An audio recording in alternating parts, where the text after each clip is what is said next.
only about 1.5% of the population of the US out of 350 million people, whatever it is, 320 million people in a year, have the courage to start their own business. And a lot of those already have other businesses.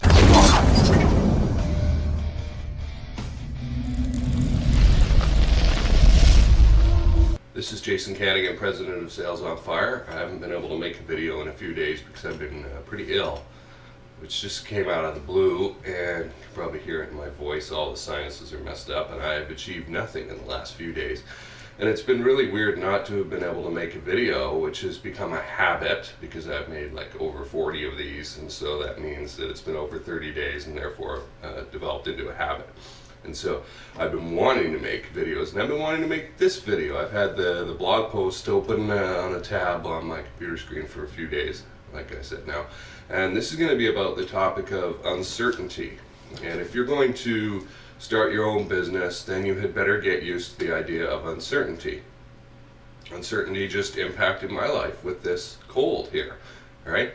For the first day I was semi-productive. I made some money and was able to do some work, but for the last two and a half days I have done absolutely nothing except lie in bed and chug NyQuil and Dayquil, basically. So that hasn't been very good.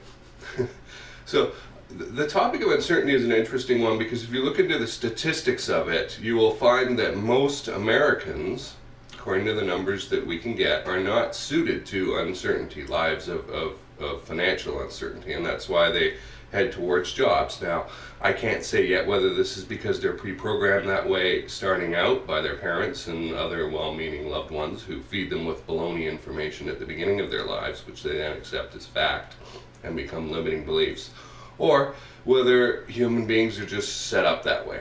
Not sure yet. So I'm not going to debate the pros and cons of it. I'm just going to say that according to the data, and I'll link to a blog post below in the description that lays out these numbers, only about 1.5% of the population of the US out of 350 million people, whatever it is, 320 million people in a year, have the courage to start their own business. And a lot of those already have other businesses, and they're little micro businesses that make under, say, $44,000 a year.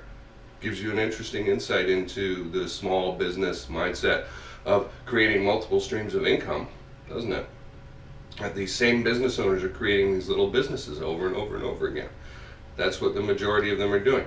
Now, the number of births of businesses tend to equal the number of deaths of businesses, which is also interesting. And so what we get is this tiny portion of the population, less than 1.5%, far less, because there's that duplication going on, that are really jumping out for the first time and starting their own business. And they're not used to uncertainty, and life is going to kick them in unpleasant places, and most of them are going to give up and go back to a job. And the major reason for that is they have not planned their revenue needs. They've gone out there and put out their shingle and said, well, I'm going to make as much money as I can, which is a terrible target, as we've explained. And what they ought to have been doing is what I've explained in the previous video on how to succeed in selling. First of all, if you're in your own business, you are a salesperson. You had better, for your own good, adopt the mantle of the salesperson and get used to that. Get used to that.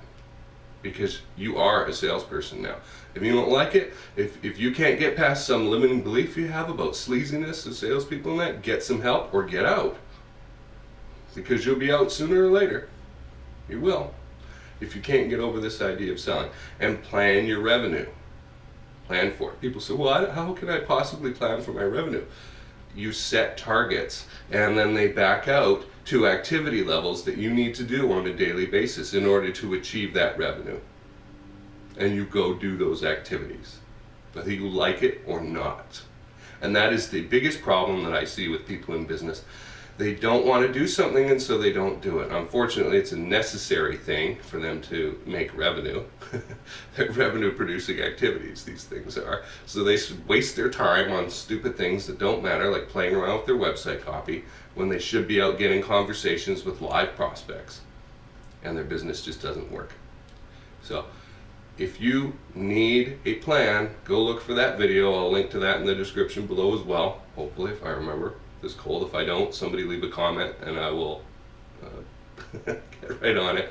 If you have any questions or comments, please also leave comments below or email me at jason@jasonkanigan.com.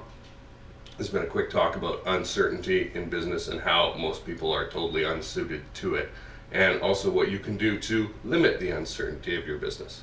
This is Jason Kanigan from Sales on Fire with a cold. Thanks for watching.